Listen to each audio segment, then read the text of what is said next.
ओम नमः सिद्धेभ्यः। प्राकृत अनुरागी सभी महानुभावों को मेरा डॉक्टर पुलक गोयल का यथा योग्य अभिवादन। सादर जय जिनेन्द्र। प्राकृत डिप्लोमा कोर्स के अंतर्गत पाठ्य पुस्तक प्राकृत गद्य पद्य सौरभ भाग 2 का अध्ययन चल रहा है। इसमें हम सभी 6वें पाठ पर हैं। अंतिम 4 गाथाएं शेष हैं। आज हम 2 गाथाओं का अध्ययन करेंगे। गाथा क्रमांक 30 और 31। भगवती आराधना ग्रंथ से ये सभी गाथाएं आई हुई हैं। आचार्य शिव कोटि के द्वारा रचित यह ग्रंथराज है। गाथा क्रमांक 30 मूल ग्रंथ भगवती आराधना में 1736 नंबर पर है और गाथा क्रमांक 31 मूल ग्रंथ भगवती आराधना में 1845 नंबर पर है। दोनों गाथाएं बहुत अच्छी हैं, बड़ी उपयोगी हैं। चलिए प्रारंभ करते हैं। गाथा क्रमांक 30। उच्चारण। हिम हिम णिचओ हिम णिचओ हिम णिचओ। वि व गिह शयणासन शयणासन शयणासन। भंडाणी भंडाणी गिह शयणासन भंडाणी गिह शयणासन भंडाणी। होन्ति होन्ति अधुवाणी अधुवाणी। जस जस कित्ती आधता पुरता जस कित्ती जस कित्ती। वि वि अनिच्चा अनिच्चा आधाचा पुराचा अनिच्चा। लोए लोए संजभ संजभ आधा ज झ आधा ब भ संजभ। रागोव रागोव आधा व पूरा व संजभ रागोव संजभ रागोव। हिम्णिचो विवगिह हिम्णिचो विवगिह शयणासन भंडाणी होन्ति अधुवाणी शयणासन भंडाणी होन्ति अधुवाणी। जस कित्ति वि अनिच्चा जस कित्ति वि अनिच्चा।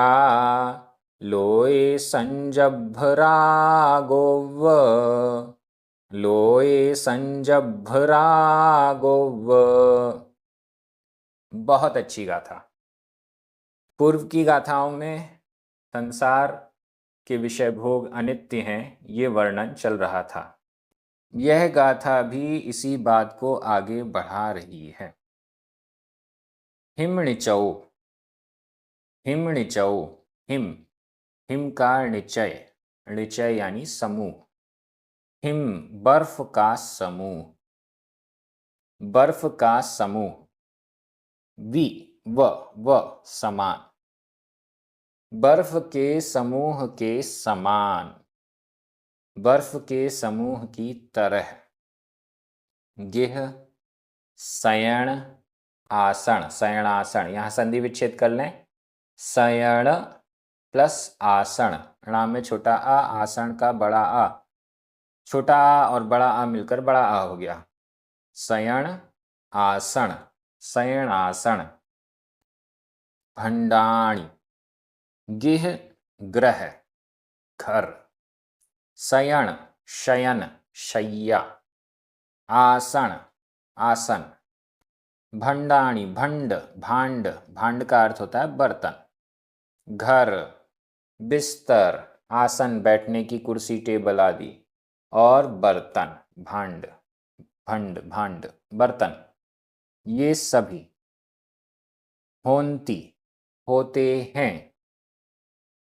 हिम्णिचयोव हिम के निचय के समान बर्फ के समूह के समान। अधुवाणी अध्रुव अध्रुव होते हैं। बर्फ का टुकड़ा, बर्फ का समूह भी मान लो, बहुत सारी बर्फ है, हम अपने फ्रिज से बहुत सारी बर्फ भी निकालें, वह बर्फ बाहर रखी हुई है, तो क्या जिंदगी भर बाहर रखी रहेगी? नहीं। साल भर बाहर रहेगी? नहीं। पूरे दिन भर बाहर रखी रहेगी? नहीं।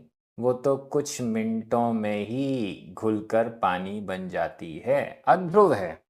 वैसे ही घर हमने बनाया, बड़ा सुंदर सुकोमल शयन बिस्तर, आसन, फर्नीचर, बर्तन, चांदी के इत्यादि, सोने के, सब कुछ हमने अपने लिए एकत्रित किए। लेकिन क्या ये ध्रुव हैं? क्या ये नित्य हैं? नहीं, ये तो हिमऋचौव, हिम के समूह के समान, बर्फ के समूह के समान धीरे धीरे पिघल रहे हैं, धीरे धीरे नष्ट हो रहे हैं, समाप्त हो जाएंगे।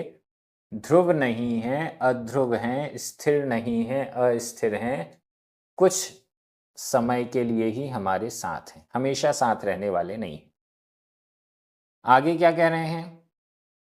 जस कित्ती, जस कित्ती, यश कित्ती, कीर्ति, यश कीर्ति। ठीक है, ये मकान दुकान बर्तन कपड़े ये साथ नहीं रहेंगे, लंबे टाइम तक नहीं रहेंगे, ठीक है, यश कीर्ति तो साथ रहेगी। मेरे जाने के बाद भी मेरा यश, मेरा नाम फैला रहेगा, कहीं ना कहीं मेरा नाम, कहीं ना कहीं मेरा यश रहेगा, कोई ना कोई मुझे याद करेगा, ऐसा हम सोचते हैं। जस कीर्ति भी, यश और कीर्ति भी अनिच्चा, अनित्य है। यश कीर्ति भी अनित्य है, अनिच्चा, अनित्य है। लोए, लोक में, लोए लोक में जस कीर्ति, यश और कीर्ति भी अनिच्चा, अनित्य है। इसके लिए भी उदाहरण दे रहे हैं। संजभ राघव, यहां संधि विच्छेद करें। संझा, अभ, संझा बड़ा आ, अभ छोटा आ, बड़ा आ और छोटा आ मिलकर बड़ा आ हो गया, लेकिन आधा बा और भा ये संयुक्त अक्षर है, और संयुक्त अक्षर से पूर्व जो दीर्घ स्वर है वो ह्रस्व हो जाता है, छोटा हो जाता है, वापस छोटा हो गया। संझा, अभ, संजभ, संझा, संध्य, संध्या, संध्या, संध्या यानी शाम, संध्या शाम का, अभ, अभ यानी आकाश, संध्या का आकाश, उसके राग, राग यानी कलर, संध्या के समय आकाश की जो लालिमा होती है वह के समान, संध्या के आकाश की लालिमा की तरह जस कीर्ति भी, यश कीर्ति भी अनिच्चा, अनित्य है। हम देखते हैं शाम को आकाश में लालिमा रहती है, और जैसे जैसे सूर्य ढलता जाता है वो लालिमा भी धीरे धीरे समाप्त हो जाती है, परमानेंट नहीं रहती है, लंबे समय तक नहीं टिकती है। लालिमा है, व्याप्त है, यश कीर्ति है, व्याप्त है, सब लोग कहते हैं बहुत अच्छा, इनसे अच्छा व्यक्ति कोई है नहीं, लेकिन कब तक कहेंगे, कब तक कहेंगे, कब तक कहते रहेंगे? हो सकता है हमारे जाने के एक दिन बाद ही लोग हमारा नाम लेना बंद कर दें, हो सकता है हमारे सामने ही हमारी यश कीर्ति समाप्त हो जाए। ये यश और कीर्ति भी अनित्य है। हम जहाँ जहाँ हमारा नाम लिखेंगे, कोई दूसरा व्यक्ति आकर उस जगह को साफ कर देगा, हमारा नाम मिटा देगा। हम चाहें ये नित्य हो जाए, हमेशा लिखा रहे, ऐसा पॉसिबल ही नहीं है। बहुत अच्छी गाथा। व्याकरण की दृष्टि से देखिए, हिमणिचौ, जस कीर्ति, अनिच्चा, संझभ रागो, ये सभी प्रथमा विभक्ति के एक वचन हैं। वि दो बार, व और व ये सभी अव्यय हैं। गिह शयनासन भंडाणी अधुवाणी, ये प्रथमा विभक्ति के बहुवचन है। होंती वर्तमान काल अन्य पुरुष बहुवचन का क्रिया रूप है। लोए सप्तमी विभक्ति का एक वचन है। मैं हिंदी अर्थ कर रहा हूं, आपकी नजर प्राकृत शब्दों पर जानी चाहिए। लोक में घर, शयन, आसन और बर्तन हिम के खंड समूह के समान अध्रुव होते हैं और यश कीर्ति भी संध्याकालीन आकाश की लालिमा की तरह अनित्य है। ये सब कुछ भी हमेशा ठहरने वाला नहीं है। जितना हमें समय मिला है उस समय का सदुपयोग करें, अपने कल्याण में लगाएं। यश कीर्ति के पीछे ना भागें, अन्य अन्य चीज़ों के पीछे ना भागें, ये तो छूट ही जाएंगी, ये तो समाप्त ही हो जाएंगी। अगली गाथा, गाथा क्रमांक 31, ये भी बहुत अच्छी है। कैसे हम अपने इंद्रियों को कंट्रोल में करें।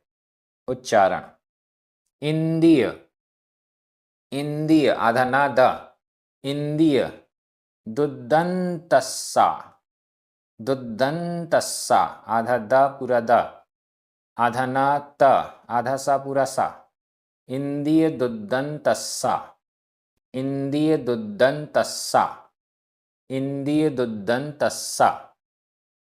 ऋग्घप, ऋग्घिप्पन्ति, ध्यान से देखिएगा। ऋग्घिप्पन्ति आधा ग घ, आधा पा पूरा पा, आधा ना ता। ऋग्घिप्पन्ति, ऋग्घिप्पन्ति।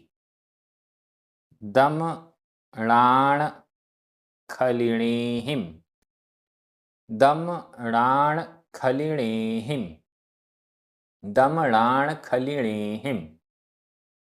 उपहगामी, उपह आधा पा पूरा पा, उपहगामी। ऋग्घिप्पन्ति, ऋग्घिप्पन्ति, ऋग्घिप्पन्ति। हु खलिणेहिम, खलिणेहिम। जह, जह तुरया, तुरया। इंद्रिय दुदंतस्सा, इंद्रिय दुदंतस्सा। ऋग्घिप्पन्ति दमणाण खलिणेहिम, ऋग्घिप्पन्ति दमणाण खलिणेहिम। उपहगामी ऋग्घिप्, उपहगामी ऋग्घिप्पन्ति हु खलिणेहि जह तुरया। उपहगामी ऋग्घिप्पन्ति हु खलिणेहि जह तुरया। यहाँ पर ऋग्घिप्पन्ति एक साथ लिखा हुआ है, लेकिन जब हम उच्चारण करेंगे तो थोड़ा सा इसको बीच में से रोकना पड़ सकता है। बहुत अच्छी गाथा। नीचे वाली लाइन से चलते हैं। उपहगामी, उपह कुपथ, कुमार्ग, उन्मार्ग। कुपथ गामी जाने वाला, कुपथ की ओर जाने वाला, कुमार्ग की ओर जाने वाला। कौन? तुरया, लास्ट में लिखा हुआ है तुरया। तुरग, तुरग घोड़ा, घोड़े बहुवचन है ये। तुरया घोड़े। उपहगामी कुमार्ग की ओर जाने वाले, कुमार्गगामी घोड़े। जह जैसे, जह जैसे। उपहगामी तुरया उत्पथगामी, उन्मार्गगामी कुमार्गगामी। तुरया घोड़े। हु निश्चित रूप से। ऋग्घिप्पन्ति, ऋग्घिप्पन्ति नियंत्रित किए जाते हैं। ऋग्घिप्पन्ति नियंत्रित किए जाते हैं। किसके द्वारा? खलिणेहिम, खलिण के द्वारा, खलिण का मतलब है लगाम, लगाम के द्वारा। जह जैसे, उपहगामी कुमार्गगामी कुमार्ग की ओर जाने वाले, तुरया तुरग घोड़े, हु निश्चित रूप से, खलिणेहिम खलिण के द्वारा, लगाम के द्वारा, णिघ्यपन्ति नियंत्रित किए जाते हैं, लगामों के द्वारा नियंत्रित किए जाते हैं। गलत दिशा में घोड़ा दौड़ रहा है, लगाम खींचते हैं, उसको रोकते हैं, उसको मोड़ते हैं, दिशा बदलते हैं इत्यादि कंट्रोल लगाम के द्वारा किया जाता है।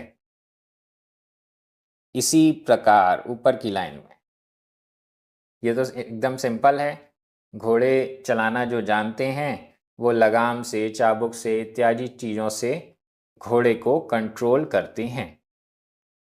उसी प्रकार इंद्रिय दुद्दंतस्सा, इंद्रिय इंद्रिय दुद्दंतस्सा, यहाँ पर संधि विच्छेद करते हैं। दुद्दंत, आधा ना, त में छोटे आ की मात्रा, छोटा आ नहीं बड़ा, इंद्रिय दुद्दंतस्सा, छोटा आ ही रहने देते हैं, ये समास है। अस्सा, अस्सा छोटा, छोटा छोटा मिलकर बड़ा आ हुआ, और आधा सा पूरा सा ये संयुक्त अक्षर है। संयुक्त अक्षर से पहले जो दीर्घ स्वर है वो भी ह्रस्व हो जाएगा, वापस छोटा हो गया। इंद्रिय दुद्दंत अस्सा, दुद्दंत अस्सा, अस्सा अश्व घोड़े, इंद्रिय इंद्रिय रूपी दुद्दंत दुर्दांत, इंद्रिय रूपी दुर्दांत, दुर्दांत का मतलब है जिसको दमन करना, जिसको कंट्रोल में करना दुर्लभ है, कठिन है, दुष्कर है, वो कहलाएगा दुर्दांत। जिसको कंट्रोल में करना कठिन है, ऐसे इंद्रिय रूपी अश्व, इंद्रिय रूपी घोड़े, ऐसे दुर्दांत इंद्रिय रूपी घोड़ों को ऋग्भिपन्ति वश में किया जाता है, नियंत्रित किए जाते हैं। इंद्रिय रूपी दुर्दांत घोड़े ऋग्भिपन्ति नियंत्रित किए जाते हैं, किसके द्वारा?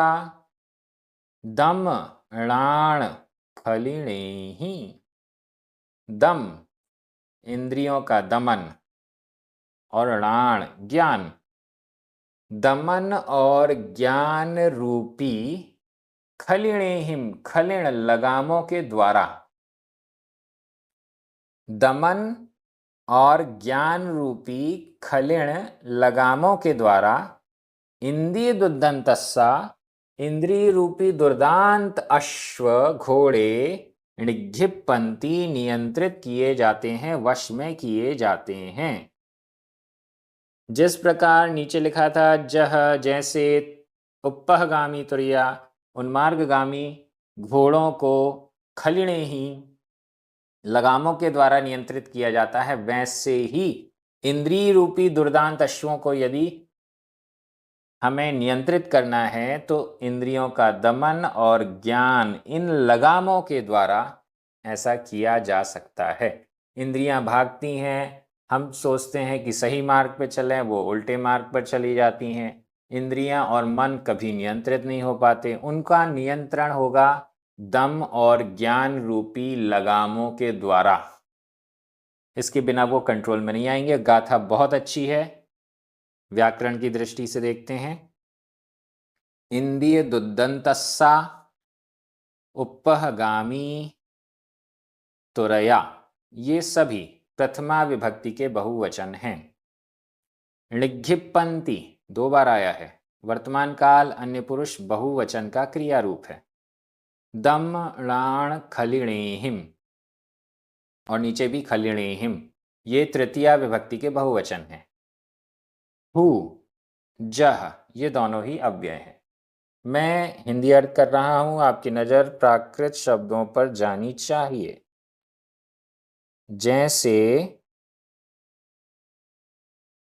उन्मार्गगामी घोड़े लगामों के द्वारा नियंत्रित किए जाते हैं, वश में किए जाते हैं, उसी प्रकार इंद्रिय रूपी दुर्दांत अश्व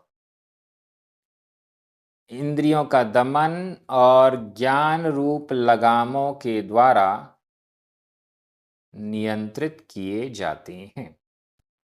बहुत अच्छी गाथा। आगे भी इस पाठ की 2 गाथाएं हैं जो अगले वीडियो में आएंगी। आप सभी बहुत अच्छे से प्राकृत डिप्लोमा कोर्स कर रहे हैं, इन गाथाओं को पढ़ रहे हैं। निश्चित रूप से प्राकृत भाषा और साहित्य का गंभीर अध्ययन हो रहा है। सभी आनंदित हैं। सभी को जय जिनेंद्र।